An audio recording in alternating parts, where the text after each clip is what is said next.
Political science खंड a chapter संख्या 5 कांग्रेस व्यवस्था को चुनौतियां तथा उसका पुनर्स्थापना। आप सबको पता है कि कांग्रेस भारत की सबसे प्राचीन पार्टी है और कांग्रेस की स्थापना 28 दिसंबर 1885 ईस्वी में एक अंग्रेज अधिकारी एलन ऑक्टेवियस ह्यूम के द्वारा बंबई के गोकुलदास तेजपाल संस्कृत विश्वविद्यालय में किया गया था। इसके अध्यक्ष मतलब पहली बैठक के अध्यक्ष व्योमेश चंद्र बनर्जी थे और कांग्रेस की स्थापना के पहली बैठक में 72 सदस्यों ने हिस्सा लिया था।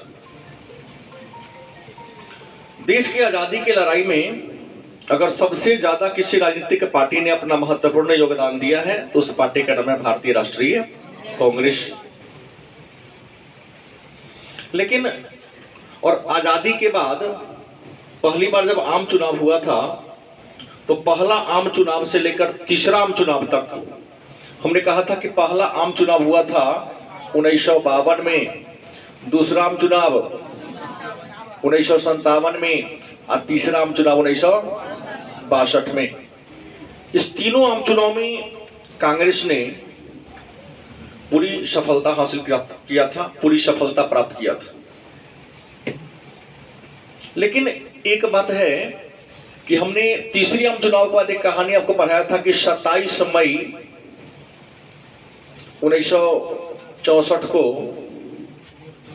62 भारत के प्रथम प्रधानमंत्री पंडित जवाहरलाल नेहरू की क्या होती है, मृत्यु हो जाती है। और पंडित जवाहरलाल नेहरू की जब मृत्यु हो जाती है तो कांग्रेस के अंदर ही कलह खड़ा हो जाता है, आंतरिक कलह खड़ा हो जाता है। कांग्रेस नेहरू के मरने के बाद भारत का जो कार्यवाहक पीएम की बात करते हैं, कार्यवाहक पीएम बना दिया गया किनको, गुलजारी लाल नंदा को। गुलजारी लाल नंदा को भारत का पहला कार्यवाहक पीएम मतलब प्रधानमंत्री बना दिया गया और नेहरू के उत्तराधिकारी का चयन प्रारंभ होने लगा कि आखिर पंडित नेहरू के बाद भारत का दूसरा प्रधानमंत्री कौन बनेगा। हालांकि उत्तराधिकारी के चयन में सबसे पहले हमने पिछले क्लास में भी चर्चा किया है कि हमारे पंडित नेहरू जयप्रकाश नारायण की ओर इशारा किए थे कि जयप्रकाश नारायण को ही हमारा उत्तराधिकारी घोषित कर दिया जाए। लेकिन जयप्रकाश नारायण ने स्पष्ट कह दिया कि हम सक्रिय राजनीति से क्या ले लिए हैं, त्याग पत्र दे दिए हैं, अब हम सक्रिय राजनीति में प्रवेश करने वाले नहीं हैं। तो नेहरू के निधन के बाद 27 मई 1964 को नेहरू का निधन हो गया। तो नेहरू के निधन के बाद दो ऐसे व्यक्ति थे जो प्रधानमंत्री पद के प्रबल दावेदार थे। एक का नाम था मोरारजी देसाई। क्या नाम था? मोरारजी देसाई। और दूसरे का नाम था बाबू जगजीवन राम। इनका उपनाम बाबूजी है। किसे बाबूजी उपनाम से जानते हैं? बाबू जगजीवन राम। और एक बात याद कर लो, भारत में सबसे अधिक बार बजट पेश करने का रिकॉर्ड किसी व्यक्ति के पास है तो वह मोरारजी देसाई के पास है। 8 बार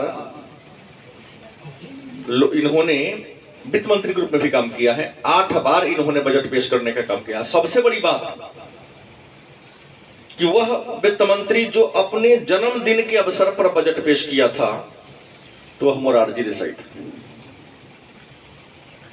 99 साल जिंदा रहे हमारे मोरारजी देसाई। 99 वर्ष की अवस्था में इनकी मृत्यु हुई थी, लेकिन इन्होंने अपना जन्मदिन 25 बार ही मनाया था, बर्थडे, क्योंकि इनका जन्म 29 फरवरी को हुआ था। ऐसे भी फरवरी के अंतिम सप्ताह में बजट पेश किया जाता है, तो फरवरी की अंतिम तारीख को ही इनका जन्म हुआ था। रिकॉर्ड बनाने के लिए शायद इन्होंने 28 फरवरी को न करके 29 फरवरी को ही इन्होंने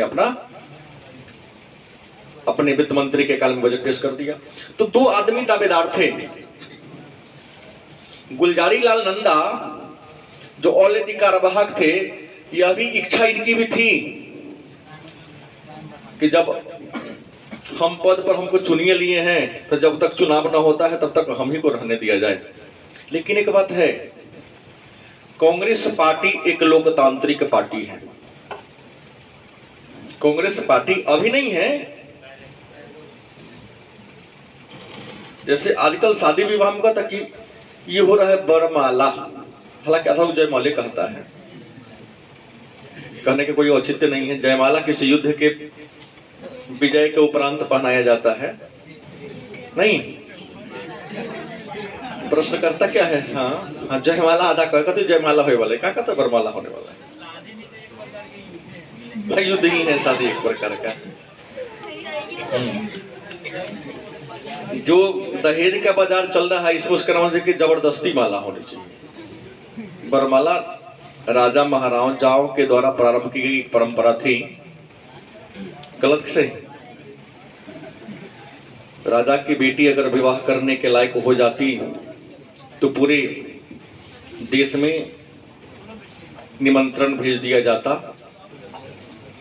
उस राज्य के राजकुमार जो शादी करने के इच्छुक थे आते, कन्या जिसके गले में बरमाला डाल देती उसी से विवाह हो जाता। आज तो 10 लाख 20 लाख 25 लाख में खरीद के लाया जाता है।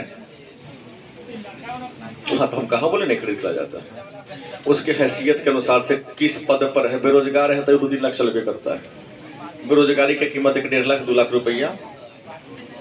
कहीं पदाधिकारी हो गए, हालांकि बात है कि हमारे बिहार सरकार ने माननीय मुख्यमंत्री ने इस पर रोक लगा दिया, लेकिन जितना उन्होंने रोक लगाया उसको सख्ती से पालन किया नहीं जा रहा। गरीब आदमी तो चलियो जाता है, लेकिन जितने पूंजीपति लोग हैं दहेज देना और लेना ये गर्व की बात होती जा रही है, जो कभी रुकने वाला नहीं है।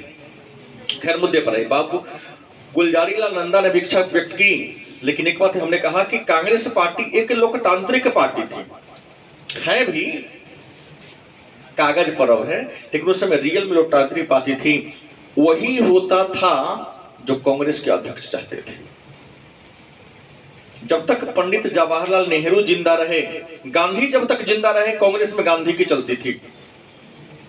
1948 में गांधी की मृत्यु हो जाती है, तो गांधी की मृत्यु के बाद कांग्रेस पार्टी में नेहरू सर्वेसर्वा हो गए, और जो नेहरू चाहे वही हुआ। और जब नेहरू मरे तो उस समय कांग्रेस के अध्यक्ष कौन थे? के कामराज कांग्रेस के क्या थे? अध्यक्ष थे। यहां मोरारजी देसाई भी तत्पर थे कि हम बने, बाबू जगजीवन राम भी तत्पर थे क्या थे कि हम बने।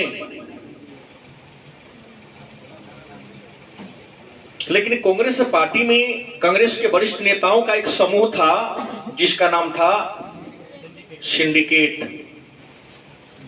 क्या नाम था? सिंडिकेट नाम था।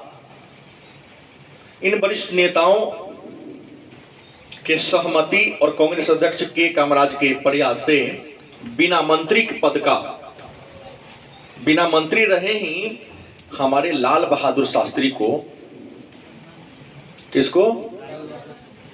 शास्त्री को क्या बना दिया गया? तो देश का सेकंड पीएम कौन बना? के कामराज का इसमें अहम भूमिका थी। और इस समय किसी पद पर नहीं थे। हालांकि लाल बहादुर शास्त्री उससे पहले भी अलग अलग मंत्री के पद पर काम कर चुके थे, अनुभव था। सबसे बड़ी बात, लाल बहादुर शास्त्री उत्तर प्रदेश जैसे राज्य का सीएम भी रह चुके। भारत का रेल मंत्रालय भी इनके हाथ में रहा है। लेकिन प्रधानमंत्री बनने से पूर्व यह उत्तर प्रदेश का क्या रहे हैं? सीएम, मतलब मुख्यमंत्री। गलत किसे? तो प्रश्न है, लाल बहादुर शास्त्री को भारत का सेकंड पीएम क्या कर दिया गया? बना दिया गया। हमने कहा कि कांग्रेस में वही होता है जो अध्यक्ष चाहते हैं। जब तक गांधी जिंदा रहे, जो गांधी चाहे वही हुआ। और जब गांधी जी की मृत्यु 30 जनवरी 1948 को हो गई, तो नेहरू चाहे वही हुआ। नेहरू जी के विरुद्ध में जिस व्यक्ति ने कांग्रेस में अपना सिर ऊपर उठाने का काम किया, उसे पार्टी छोड़कर, संगठन छोड़कर बाहर जाना पड़ा या पद से इस्तीफा देना पड़ा। जैसे अगर हम बात कर लें, 1949 में नेहरू जी की इच्छा नहीं थी कि पुरुषोत्तम दास टंडन कांग्रेस का अध्यक्ष बने, लेकिन नेहरू जी की इच्छा के विरुद्ध 1949 में कांग्रेस का अध्यक्ष किसे बनाया गया? पुरुषोत्तम दास टंडन को बनाया गया। और इन्हें सरदार वल्लभ भाई पटेल के सपोर्ट से बनाया गया था। मतलब 1949 की अगर बात कर ले, 1949 में अध्यक्ष कौन बने? टंडन अध्यक्ष बने। किसके सपोर्ट से? पटेल के सपोर्ट से। किसके सपोर्ट से बने? सरदार वल्लभ भाई पटेल के सपोर्ट से बने। लेकिन यहां नेहरू का सपोर्ट नहीं था। तो टंडन ने 1951 में, टंडन ने कब? 1951 में क्या दे दिया? त्याग पत्र दे दिया। क्योंकि 1950 में सरदार पटेल की क्या हो गई? मृत्यु हो गई। मृत्यु हुआ तो इनको त्याग पत्र दिवा दिया जबरदस्ती। हाँ, पटेल जिंदा रहते तो है त्याग पत्र, क्योंकि कहीं भी नेहरू के व्यक्तित्व से कई गुना ज्यादा ऊपर का व्यक्तित्व था। नेहरू जी की कभी इच्छा नहीं थी कि सरदार पटेल उप प्रधानमंत्री बने, लेकिन संविधान सभा के दबाव में आकर, वरिष्ठ नेताओं के दबाव में आकर अगर नेहरू जी भारत का पहला पीएम बने, नेहरू भारत का क्या था? प्रथम पीएम थे। तो आपको बता दें, सरदार पटेल को नेहरू के काल में क्या दिया गया? गृह मंत्रालय दिया गया था। और गृह मंत्रालय के साथ साथ पीएम को पावर है कि वह किसी भी व्यक्ति को, जरूरी नहीं कि गृह मंत्री ही उप प्रधानमंत्री बने, लेकिन सामान्यतः ऐसी परंपरा है कि उप प्रधानमंत्री का दर्जा गृह मंत्री को ही दिया जाता है। तो पटेल को पहला उप प्रधानमंत्री का दर्जा दिया गया। तो भारत के पहले पीएम कौन बने? नेहरू जी। पहले गृह मंत्री कौन बने? और भारत के पहले उप प्रधानमंत्री कौन? सरदार पटेल बने। आपको बता दें कि के कामराज के सपोर्ट से ये बन गए, लेकिन जैसे हमने कहा कि पुरुषोत्तम दास टंडन नेहरू के इच्छा के विरुद्ध पटेल के सपोर्ट से अध्यक्ष बन गए, तो 51 उनको पद से क्या देना पड़ा? इस्तीफा देना पड़ा। और पुनः 51 में ही नेहरू जी स्वयं कांग्रेस के क्या बन गए? अध्यक्ष बन गए।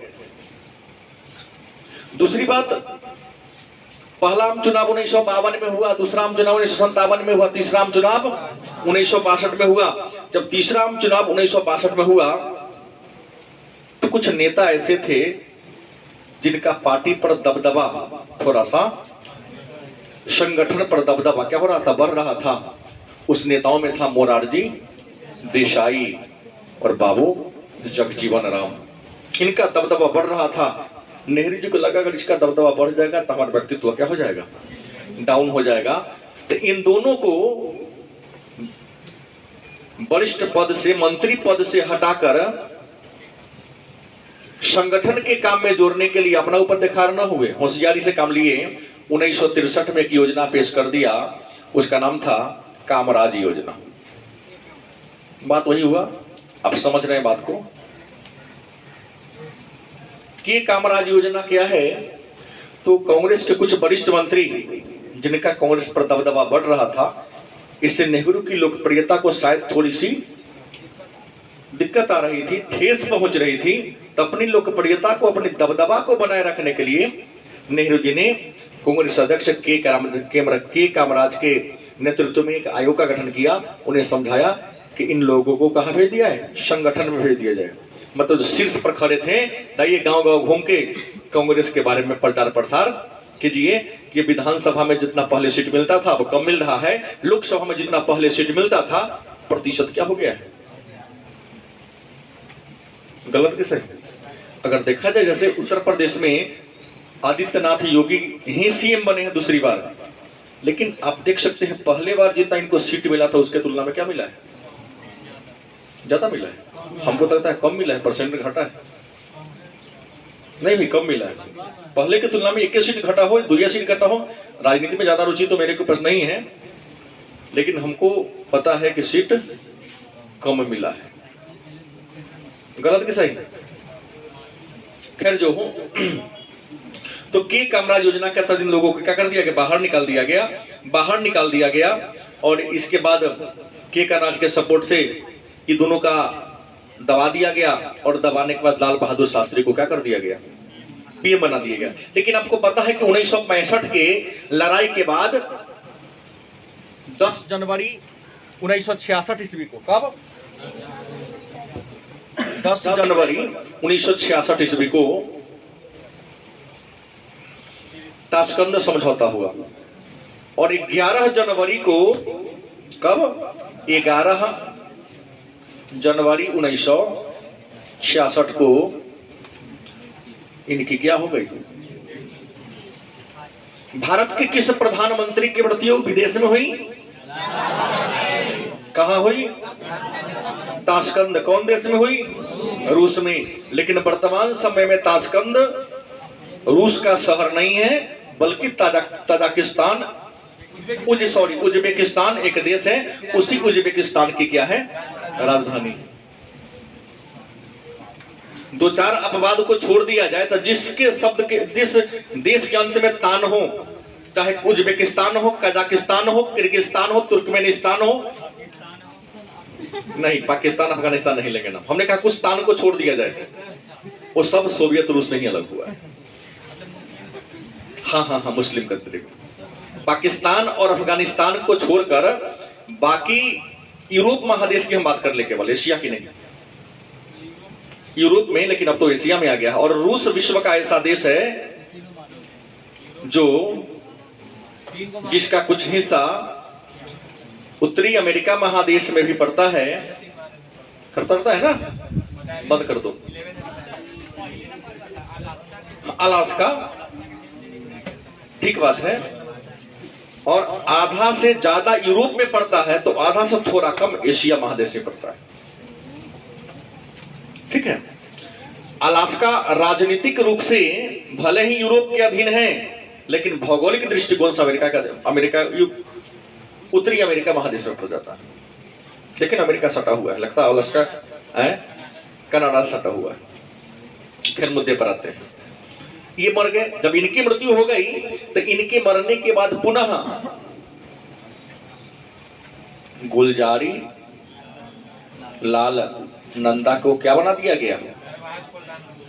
कार्यवाहक पीएम। मतलब नेहरू जी के मरने के बाद कार्यवाहक पीएम किसे?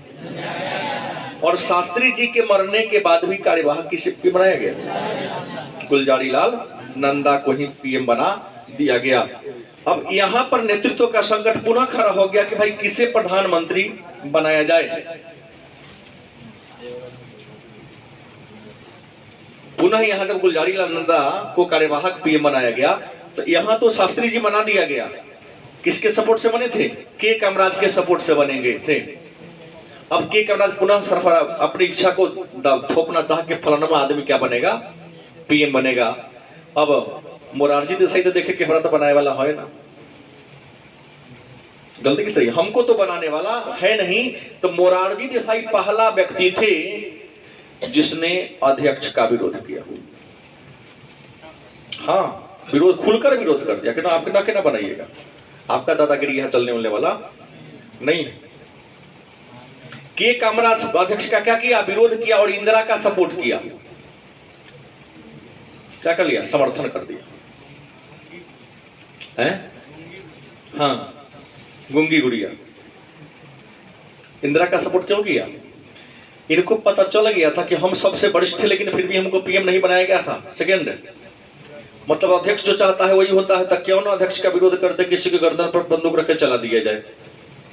हम अपना लिए मांग करेंगे तब ना। गलत की सही? और बेटी है। तो इंदिरा गांधी के पक्ष में मोरारजी देसाई ने कांग्रेस के अध्यक्ष मतलब के कामराज का क्या किया? विरोध किया। और इंदिरा गांधी के पक्ष में समर्थन जुटाना शुरू कर दिया कि कौन कौन ऐसा व्यक्ति है जो चाहता है कि भारत का तीसरा प्रधानमंत्री कौन बने? इंदिरा गांधी बने। एक बात है, आप जान लीजिए, हमारे बाबू जगजीवन जो राम थे, बाबू जगजीवन सॉरी मोरारजी देसाई और बाबू जगजीवन राम भी थोड़ा सा उग्र प्रकृति के थे। इनके उग्र प्रकृति के कारण ही, आपको बता दें, इनको तो कुछ नहीं कहा, लेकिन मोरारजी देसाई को शास्त्री जी अपने मंत्रिमंडल में नहीं रखे थे। नहीं, कांग्रेस का वह वरिष्ठ नेता जो शास्त्री के मंत्रिमंडल में शामिल नहीं था, कौन? मोरारजी देसाई। देखा कि विरोध कर सकता है मेरा, तो मंत्रिमंडल में शामिल ही नहीं किया कि जाओ नहीं, तू बवाते रहो, हाँ बाहर रहो 2 साल के लिए। अब सपोर्ट हुआ तो 1966 में हाँ इंदिरा को क्या बना दिया गया? इंदिरा गांधी को क्या बना दिया गया? पीएम। पीएम मतलब प्राइम मिनिस्टर बना दिया गया। और इंदिरा गांधी जब प्रधानमंत्री बनी तो किनको? देसाई को मन में एक बात चल रहा था। इंदिरा गांधी जब बनी, नहीं, देसाई के मन में था कि हमको गृह मंत्री बना दिए थे, हाँ, कि सपोर्ट किए हैं तो इसको प्रधानमंत्री का पद मिला है, बंद कर दीजिए गेट को। तो 1986 में जब इंदिरा प्रधानमंत्री बनी तो देसाई मतलब मोरारजी देसाई के मन में था कि मुझे क्या किया जाए? गृह मंत्री का पद देकर उप प्रधानमंत्री का दर्जा हमें प्रदान कर दिया जाए। नहीं बनाया। इंदिरा गांधी बुड़बक थोड़ी न थी। प्रधानमंत्री के समकक्ष पावर होता है उप प्रधानमंत्री को, गृह मंत्री को। देश का सारा पुलिस का हेड चीफ गृह मंत्री ही होता है। चंबल की लुटेरा नाम है, जो थी मर गई, एक महिला जो भारत के पीएम हुई थी, याद है? जिनको दिल्ली में ही पूरा गोली से उड़ा दिया गया था। उनको पढ़ी लिखी थी नहीं,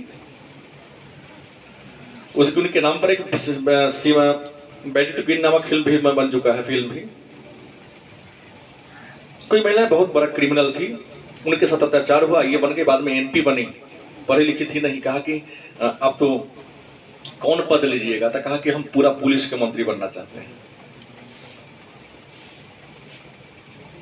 कहते बुझती है पुलिस का मंत्री मतलब क्या होता है? तो हम जानते नहीं, लेकिन हम पूरे भारत के जितना पुलिस है उसके मालिक बनना चाहते हैं। तो सीधा एक बार में गृह मंत्री का पद डिमांड कर रही थी, नहीं दिया गया। कि मंत्रालय में उनको नहीं दिया गया कि कैबिनेट मंत्री कहीं न कहीं योग्य व्यक्ति को ही बनाया जाता है, जो उनके महत्व को, उनके गरिमा को क्या करे, समझे। मोरारजी देसाई मांग रहे थे, हालांकि योग्य थे, लेकिन इंदिरा गांधी को लगा कि अगर इसको बना दिया जाएगा तो हमारे ऊपर या क्या पड़ सकता है, भारी पड़ सकता है। तो इंदिरा गांधी जब बनी तो इनको अपना क्या बना दिया? वित्त मंत्री। क्या बना दिया? वित्त मंत्री बना दिया और उप प्रधानमंत्री का दर्जा दे दिया। यहां 2 प्रश्न आ गया कि इंदिरा, भारत तीसरा प्रधानमंत्री कौन है? पहली बार कब बनी? 66 में। और इंदिरा गांधी के शासन काल में वित्त मंत्री के पद पर कौन था? और इंदिरा गांधी ने अपना उप प्रधानमंत्री किसे बनाया? मोरारजी देसाई को क्या कर दिया? बना दिया। लेकिन याद कर ले, भारत का दूसरा उप प्रधानमंत्री कौन? पहला कौन? मैंने सरदार वल्लभ भाई पटेल जो 1950 में मर गए, तो उनके मरने के लगभग 16-17 साल बाद मोरारजी देसाई को भारत का दूसरा प्रधानमंत्री बना दिया गया, उप प्रधानमंत्री बना दिया गया। अब काम ठीक ठाक से क्या होने लगा, चलने लगा। और चौथा आम चुनाव हुआ, आपको बता दें 1964 में, 67 में चौथा आम चुनाव हुआ। भारत में चौथा आम चुनाव कब हुआ? 1967 में हुआ। इस चौथा आम चुनाव में 67 में चौथा आम चुनाव हुआ। चुनाव में केंद्र में कांग्रेस की सरकार बनी। किसकी सरकार बनी? कांग्रेस की सरकार बनी। लेकिन कई ऐसे राज्य थे, राज्य में सरकार क्या हुई, गिर भी गया, नहीं बना। मतलब जो दबदबा पंडित जवाहरलाल नेहरू के शासन काल में उनके जिंदा रहते कांग्रेस का भारत की राजनीति में था, नेहरू के मरने के बाद वह दबदबा धीरे धीरे क्या होने लगा, गिरने लगा। मतलब कांग्रेस व्यवस्था जो 1952 में स्थापित हुई थी देश में, जो लगातार कांग्रेस व्यवस्था 1952, 57, 62 तक बरकरार रही, इंदिरा गांधी के नेतृत्व में पहली बार 1967 में क्या हुआ, चुनाव हुआ। तो इस चुनाव में कांग्रेस व्यवस्था क्या हो गई, लड़खड़ा गई। एकरा पीछे कारण था, लड़खड़ाने के पीछे कारण था कि इंदिरा गांधी सत्ता प्राप्त करने के बाद देसाई के इच्छा के अनुसार गृह मंत्री का पद नहीं दिया। और केवल देसाई तो यहां चर्चा में थे, और भी ऐसे कई वरिष्ठ नेता थे जिनके भावनाओं का श्रीमती इंदिरा गांधी ने क्या किया, कदर नहीं किया। अब जब संगठन के अच्छे अच्छे कार्यकर्ता आपसे नाखुश हो जाएंगे, नाराज हो जाएंगे, तो आपका नेतृत्व, आपकी पार्टी कमजोर होना क्या है, तय है। गलत किस है? इसलिए मैं बार बार बोलता हूं कि भारत की कुछ ऐसी पार्टियां हैं, हालांकि मैं राजनीतिक विशेषज्ञ नहीं हूं, हमें राजनीति में कुछ भी नॉलेज नहीं है, लेकिन मेरा जो मूल्यांकन कहता है, कांग्रेस के पतन के पीछे आज यही कारण होता जा रहा है कि श्रीमती सोनिया गांधी और कांग्रेस अध्यक्ष राहुल गांधी है ना, सोंदिया है महासचिव अपने बन गए हैं, मतारी अध्यक्ष और बेटा महासचिव। हमारे आरजेडी में देखिए 80-80 सीट लाकर सरकार नहीं बन पा रही है। गलत किस है? तो कहीं ना कहीं इन लोगों के मन में है कि भाई अपने घर के लोगों को, यूपी में मुलायम सिंह यादव के पुत्र अखिलेश सिंह यादव लालू प्रसाद यादव के समधी हैं,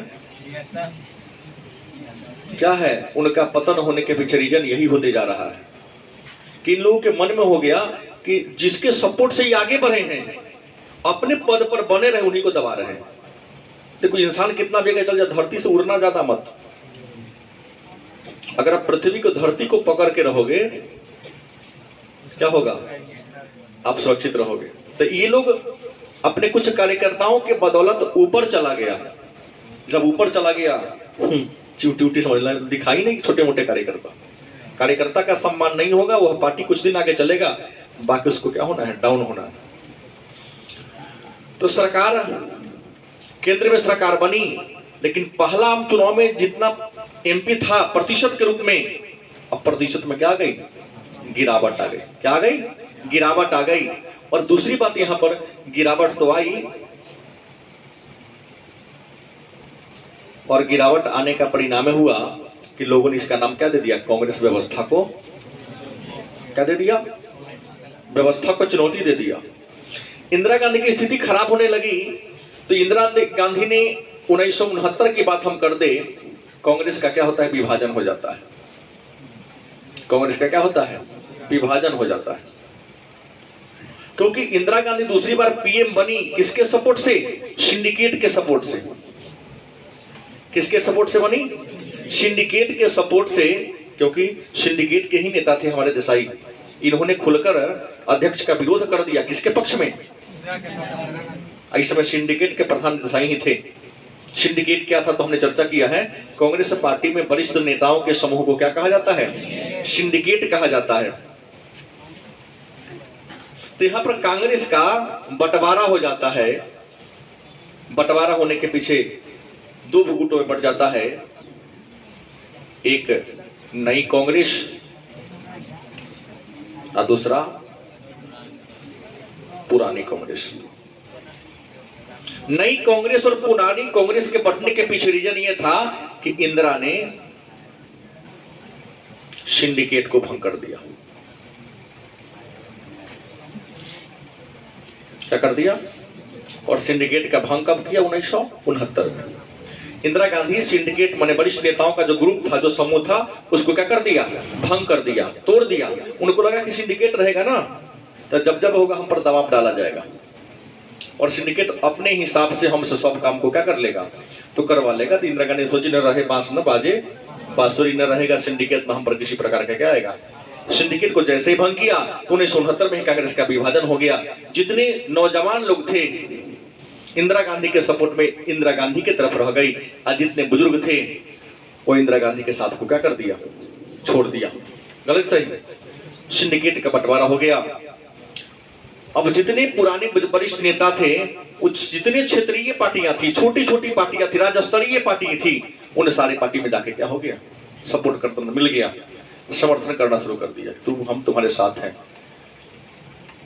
क्योंकि हमें तो वह ताकत है कि अपने चमत्कारी व्यक्तित्व के कारण तुमको हम कहां से कहां तक पहुंचा देंगे। गलत सही है। हाँ, तो यहां कांग्रेस का विभाजन हुआ, और कांग्रेस का जब विभाजन हुआ तो पुरानी अध्यक्ष तब तक के राज हट गए थे। जगजीवन राम किस कांग्रेस के, पुरानी कांग्रेस के अध्यक्ष बन गए, और नई कांग्रेस के अध्यक्ष बने एस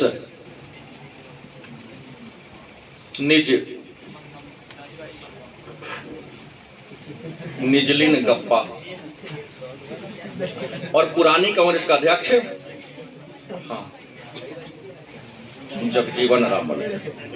तो जगजीवन राम जो पुरानी कांग्रेस के अध्यक्ष रह गए, कि पुराने नेता छोटे छोटे पार्टियों का समर्थन करना क्या कर दिया, शुरू कर दिया,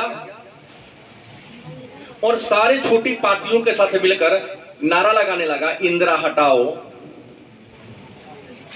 हटाओ देश बचाओ, नहीं देश बचाओ, इंदिरा हटाओ देश में तो लोकतंत्र है, ये है इंदिरा हटाओ देश बचाओ का नारा लगने लगा। इसका परिणाम हुआ कि मैं आपको बता, 9 ऐसे राज्य थे जहां कांग्रेस की सरकार थी।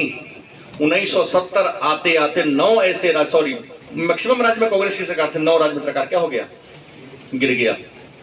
जो पार्टियां बाहर से सपोर्ट की थी कांग्रेस को, उन पार्टियों ने अपना समर्थन वापस, इससे सरकार क्या हो गई। इंदिरा गांधी टेंशन में आ गए कि भाई अगर यही स्थिति रहा तो एक समय आएगा कि केंद्र से भी हमारा हाथ हो जाएगा। इसे भी प्रतिशत घट रहा है, 52 से कम हुआ 57 में, 57 से कम हुआ 62 में, और 62 से कम हुआ 67 में। सरकार हमारी बन रही है, सरकार हमारी बन रही है, लेकिन 52 में 80% वोट मिला, 57 में 78% वोट मिला, 62 में 75% वोट मिला, और 67 में अगर 17 पर आ गया। सरकार बनना बहुत बड़ी बात नहीं है, प्रतिशत में गिरावट आ रहा है, मतलब लोगों के हृदय से हमारा नाम अब धीरे धीरे हट रहा है। कभी ऐसा भी नहीं हो सकता कि 0 पर क्लीन बोल्ड हो जाए, हुआ ही है। हमारे भारत के युवराज क्लीन बोल्ड हुए हैं, गलत नहीं बोला हूं। एक छोटे पर्दा पर काम करने वाली अभिनेत्री ने देश के युवराज को क्लीन बोल्ड कर दिया। क्या है, स्मृति ईरानी कोनो बड़का पर्दा के थी, हम छोटे टेलीविजन पर काम करने, सास भी कभी बहू थी, इस सीरियल में वो काम करती थी। गलत सही, मोदी जी का आशीर्वाद मिला, उसे स्टारे बना दी। हाँ तो क्या है, कोई अपने व्यक्तित्व से नहीं जीतता है। गलती बोला हम सही। भारतीय जनता पार्टी में ऐसे ऐसे नेता जीत गए हैं, जैसे हमारे सीतामढ़ी के इसे पूर्व पिंटू बाबू से पहले के जो एमपी साहब थे सांसद कुशवाहा जी, उपेंद्र कुमार कुशवाहा, नहीं उपेंद्र कुशवाहा नहीं भाई, मुखिया के चुनाव में हार गए थे, अर्जुन है नहीं भाई, पंखा चाप से करा हुए थे, विधायक एमपी बने थे, नाम उनका मुझे याद नहीं आ रहा है, वो जीत गए। ऐसे ऐसे लोग, क्या है, कमल का फूल का प्रभाव था, मोदी जी के प्रभाव था। हम मुखिया में जिनको जीतने की, एक बार एमपी में 10 लाख नेता का आदमी का नेता बन गए, बहुत बड़ी बात ना है। तो इंदिरा हटाओ देश बचाओ का नारा दिया। इंदिरा गांधी कहा कि क्या किया जाए, कुछ नया काम करना होगा तब हम आगे बढ़ेंगे। तो इंदिरा गांधी को नौजवानों ने, युवा तुर्क ने सलाह दिया, देश में वित्तीय समावेशन की स्थिति है, वित्तीय समावेशन, भारत में बैंक है, आम आदमी को आगे बढ़ने के लिए बैंक कर्जा उर्जा नहीं देता है। अगर आप वित्तीय समावेशन के उद्देश्य से उस बैंकों का राष्ट्रीयकरण कर दे, उस दबाव डाले कि आपके कुल पूंजी का 40% जनता को कारोबार करने के लिए इंटरेस्ट ब्याज पर रुपया देना होगा, ऋण देना होगा। तो वित्तीय समावेशन के उद्देश्य से इंदिरा गांधी ने 1969 में 14 बैंकों का क्या कर दिया, राष्ट्रीयकरण। कुछ जनता में मनोबल बढ़ा।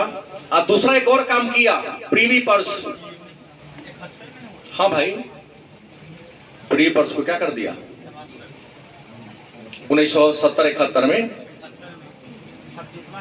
हाँ, 26वां अमेंडमेंट, संविधान के अनुच्छेद 368 के द्वारा संविधान में संशोधन मतलब अमेंडमेंट की प्रक्रिया हुआ। और प्रीवी पर्स मतलब पहले की जो राजा महाराजा थे उनको पेंशन दिया जाता था। गलती की सही।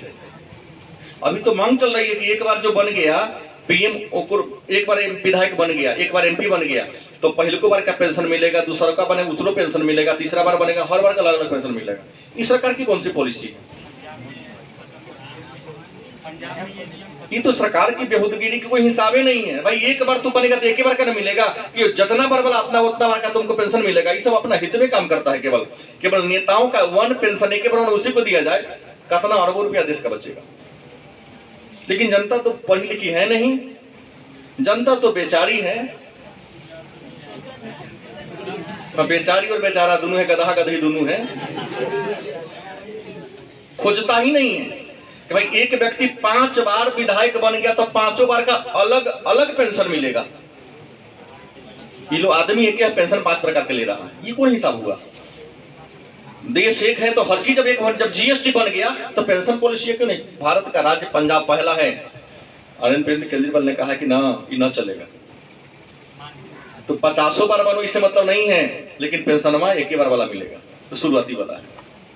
कम से कम 3 बार का कटेगा तो उतना देश को पैसा बच रहा है ना। मोबाइल फ्री हो गया है 400 में, पूरे सालों भर 3 महीना चल रहा है, लोग चला रहा है 600 में। खोल दीजिए, कोई है। लेकिन आप क्या कर रहे हैं? अरे कितना 11,000 रुपया हो, हर महीना का उसको 1700-1800 रुपया मिल रहा है। क्या है, क्या उसको फ्री नहीं कराया जा सकता है? 75,000 सालाना उसको सबका सोफा सेट बदलने के लिए, घर का असल पेंट कराने के लिए पैसा मिलता है। क्षेत्र दौरा करने के लिए हर दिन के हिसाब से पेमेंट के अलावे से मिलता है। एक विधायक पर कम से कम सरकार को हर महीना 5 लाख रुपया खर्चा है। एक एमपी पर महीना में 10 लाख रुपया खर्चा है। किसी को देने की जरूरत नहीं, तब जाके बचेगा। लेकिन इस नियम को बनाएगा कौन? क्योंकि वही बनाए, वो बनाएगा कभी नहीं, क्योंकि बनाएगा तो बहुत हानि हो रहा है ना। खैर, मुद्दे पर आइए। प्रीवी पर्स को समाप्त कर दिया। और 5वां आम चुनाव जो 1972 में होने वाला था, 67-5 कितना होगा? 72। इंदिरा गांधी देखी कि हमारी स्थिति खराब हो गया है, तो 72 के बजाय 1971 में ही 5वां आम चुनाव करा दिया। नारा दिया, गरीबी हटाओ, देश बचाओ। क्या करो? गरीबी हटाओ। देखो, ये नारा निगेटिव हो गया। इंदिरा हटाओ देश बचाओ कैसा नारा होगा? नेगेटिव नारा हो गया। और गरीबी हटाओ, इंदिरा गांधी ने पॉजिटिव। देखो, जीवन में आगे बढ़ना, नेगेटिव कभी मत बोलो। हमने दूसरी, अभी जो नरेंद्र मोदी का दूसरा कार्यकाल का चुनाव हुआ, राहुल गांधी इतना होशियार निकले, इतना होशियार कि जिस पेड़ पर बैठे जोर से काट दिए। देखा कि हमारी दादी पॉजिटिव नारा देकर जीत गया, और हमारे दादी के विरुद्ध में, दादी नहीं लगेगी इंदिरा गांधी, दादी ही थी उनकी, जो निगेटिव विरोधी पार्टी ने नारा दिया तो क्या हो गया? हार गया। इन नारा क्या देते? चौकीदार चोर है। नारा क्या दिया? चौकीदार चोर है। निगेटिव नारा हुआ, सारे लोग कहने लगे हम भी चौकीदार हैं। नहीं, सारी जनता ने का लिखना शुरू किया, Facebook, WhatsApp, Twitter, Instagram, Telegram सब पर लिखना शुरू कर दिया, हम भी चौकीदार है। मतलब राहुल गांधी को जूता दिया, तू भिजा भिजा के गाल पर दूंगा, मतलब देश के जनता को चोर कर दिया। परिणाम क्या हुआ? खानदानी सीट से हार गए। कौन सीट से? खानदानी सीट से हार गए। केरल में न जाते इनको तो हिंद महासागर में जल समाधि लेना पड़ता। हाँ, जब युवराज देश का हार जाए तो क्या होगा? गलत नहीं बोल रहा हूँ, वैसे नेता कभी हार तो कहीं से, वो लोग तो कहीं से हो जाएगा, जीत जाएगा, नाम ही काफी है। आवाज ही जिसकी पहचान अमिताभ बच्चन के बारे में कहता है, अनुरोध जिला अमिताभ बच्चन बोले थे। और ऐसे लोग कहीं से खड़ा होते हार जाते हैं, उनको मुंह दिखाने का ये नहीं। खैर मुद्दे पर आइए। गरीबी हटाओ देश बचाओ का श्रीमती इंदिरा गांधी ने नारा दिया 5 आम चुनाव में, और विरोधी के मुंह पर जनरल का मोबिल पेटा गया, मगर कड़ीखा पोता गया, और 71 में पूर्ण बहुमत से केंद्र में सरकार बन गई। इंदिरा गांधी देखी माहौल हमार ठीक है, तुरंत सारे विधानसभा को जहां वहां भंग करा दिया, और 1972 में राज्य विधानसभा का भी क्या कर दिया, और 9 राज्य में जहां सरकार गिरी थी वहां भी क्या हो गया, सरकार बन गई। तो कांग्रेस व्यवस्था की चुनौती मिली थी, शुरू में मिली थी ना, लेकिन पुनः क्या हो गया, स्थापना हो गया। इस पर एक नेता थे देवकांत बरुआ। देवकांत बरुआ एक नेता थे जिन्होंने नारा दिया था कि इंडिया इज इंदिरा, और हाँ, इंदिरा इज इंडिया। देवकांत बरुआ ने कहा कि इंदिरा गांधी ही इंडिया है और इंडिया जो है सो हम। लेकिन एक छोटा सा शब्द हमने बीच में छोड़ दिया, आया राम और गया राम।